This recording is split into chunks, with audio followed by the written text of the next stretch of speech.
Guys, sanding blocks, it's well worth going for good quality blocks. The cheaper ones, if you are buying them, you'll need to buy 2 times or 3 times as many. They clog much faster and they don't do the same job. So with these you have a lot of your grit is multi-directional in how it's facing, so no matter what way you go you're going to hit off it. They last much longer, they clog a lot less, and the sharp ends again are more pronounced. So resisting clogging is a big thing. Even get your hoover afterwards, see can you get some of the dust off it and go again with the same one. Sanding blocks. People are often confused, what grade do you choose? So first of all, why are you using it? When you're using sanding blocks before you paint, it's to remove any loose material, contaminants, dirt on the wall, little nibs of old paint. You're also doing it to smoothen over a surface, like if it's plasterboard or rough wood, you're smoothing it. And the last reason is to lightly score the surface for the paint to grip on. The problem people have is sometimes they go with a grade too high, too coarse a grade, and what it does is it creates this scratch pattern that you can see even when you put the next layer of paint on. So be careful not to choose a grade too high. These are, you'll see here from the end, this is a 60 grade, which is very coarse. It'll be more for metal and exterior sanding. An 80 is coarse enough for any kind of interior work, or even a 60. So this is a coarse, a medium and a fine. But they're blocks, so they're all for pre-sanding before you start painting. Then you get into the softer ones, and these are for intercoat sanding. So people would ask, what is intercoat sanding, or why would you do it?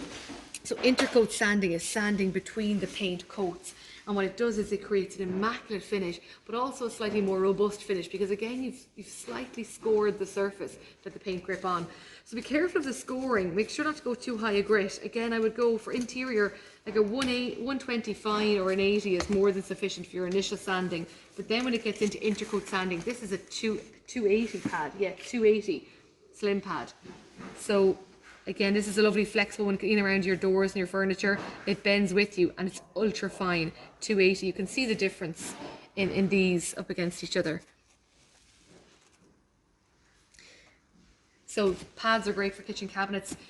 When you buy the kits from us, we put in the grades that you need, and if you open the kit and one is a rougher texture than the other, that's your initial sanding, and the fine one is your intercoat sanding. So things like your kitchen cabinet kit, even the metal kit, if they have 2 grades in there, one is for pre-painting and one is for intercoat sanding. That's the height of it. Just make sure not to go too heavy a one, as again, it'll score the surface, and if you don't see it in the next layer, it means you've used a lot more paint than you needed to fill all of those scoring tracks. But that's it. Go for a good sanding block. They're not expensive anyway. You're talking €1, €1.50, €2 at times, and it's well worth it. You'll need much less of it. Thank you. So Kate, do you intercoat sand? So when the camera went off, Laura is new to the company, and Laura said, do I intercoat sand, or why would you? Great question. If you're doing your kitchen cabinets, you would, because you're looking for an immaculate finish, and if you get, you'll always get a slight run or a nib somewhere, so you might need to even go with a slightly coarser grade, bring that back and put on another layer of paint.